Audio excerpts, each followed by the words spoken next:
here's a differential equation. By the way, this can be solved as a first order linear because y prime and y are both power of 1, right? So in theory, you could move this to the left side and divide by this and make it look like a first order linear, and you can find the multiplier. It's very possible that you can solve it this way. However, my intention in putting this question was to solve it as separable, so let's try it that way. So x squared plus 4, you rewrite y prime as dy over dx, neatness notation. And being separable means you want to move all the y's on one side, all the x's on the other side, and you want to have something times dy equals something times dx. So when you integrate, the left side will be an integral of y, the right side will be an integral of x. That's the basic goal. Okay. All right. So I first multiply dx to the other side.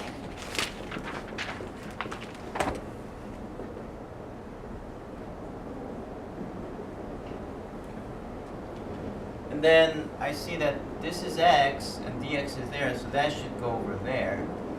I see this y here, dy is here, so that should go over here. So let's do this.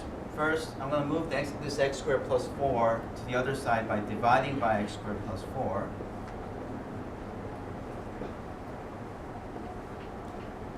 Then you get dy equals to 3x y over x squared plus 4 dx. And then, to move this y to the other side, I'm going to divide both sides by y, so that this one becomes 1 over y dy, and this y is gone, and you get 3x over x squared plus 4 dx. And since now I have y's only and x's only, I can just simply integrate both sides and solve for y. That's how it's going to work out.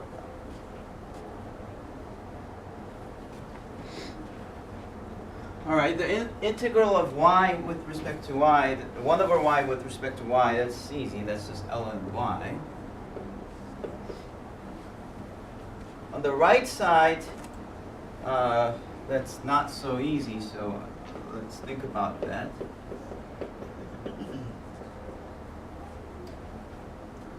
You see that if you take x squared plus 4 to be u, the derivative of this u is 2x, which is just the multiple of that one. So this is probably done by u substitution with the denominator being the u. Okay. So we're going to do that. U equals to x squared plus 4. And then du is equals to 2x dx. And dx is therefore 1 over 2x du. Then you rewrite x squared plus 4 as u, and dx as 1 over 2x du, so that x's cancel out, and you have 3 over 2, which can be pulled outside, and you have 1 over u du, which is 3 over 2 ln of u. Let's see. Okay, and then you recover your x by replacing x squared plus 4 instead of u. And when you do that, I remove the absolute value sign because x squared plus 4 is always positive, right? X squared is always non-negative, and if you add 4, it should be always 4 or greater. Okay, so that's almost a solution. We're saying that log of y is this.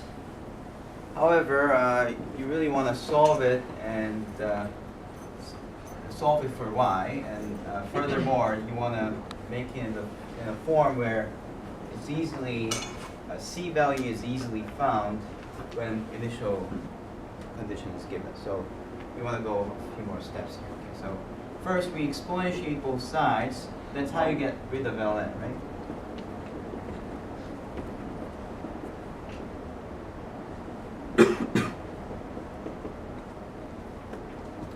so that these two cancel and you get y. Again, we see e and ln, but 3 over 2 is in between. What do you do? Make it jump over the log.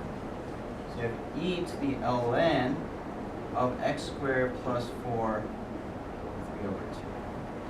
And then I have plus c, but that plus c will be also another obstacle for these two to cancel each other. So you also have to split this plus c out as another exponent. Okay. So you get how this is done?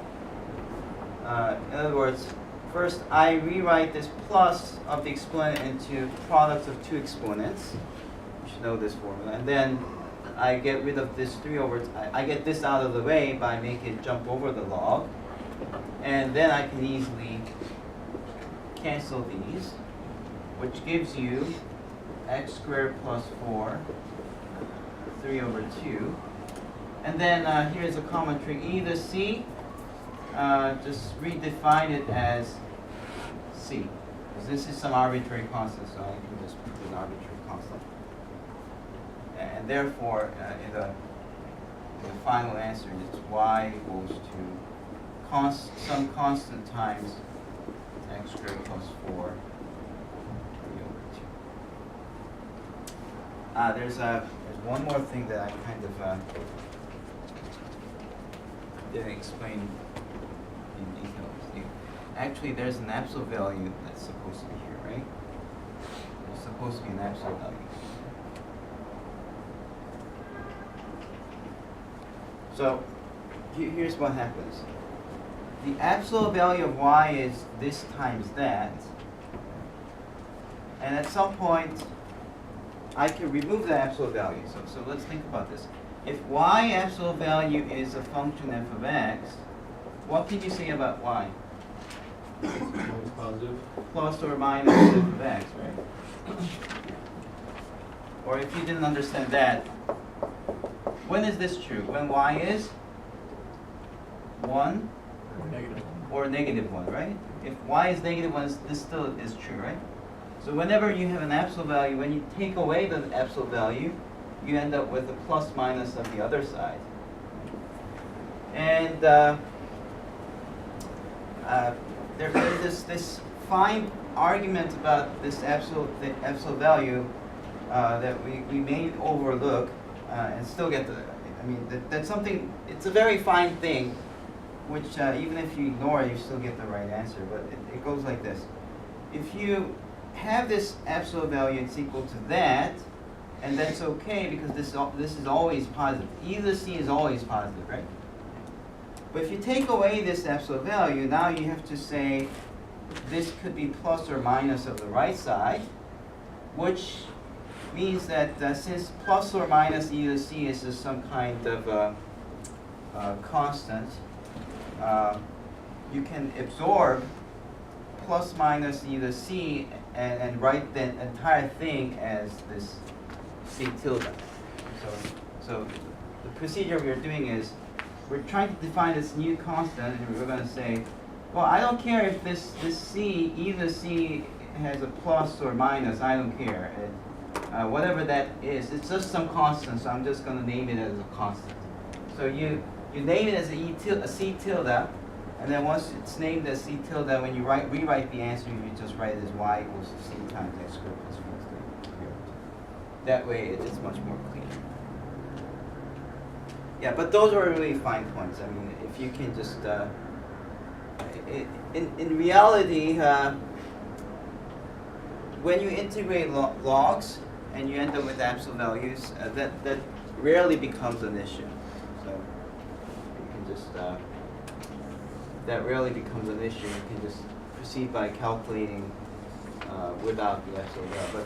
But definitely, if you don't consider the absolute value and forget to write this plus minus with e to the c, that will be wrong. If you stop right here without the plus minus, then you're losing all these possible solutions where this could be negative, right? This coefficient could be negative. So it's a bad practice. That's another reason why you really want to rewrite e to the c as c, because if you write it this way, that allows c to be anything. So this is always the good practice. Changing e to the c as C. That's a common practice, which is always good because it gives you all the solutions in generic. Any questions? Do you have any questions?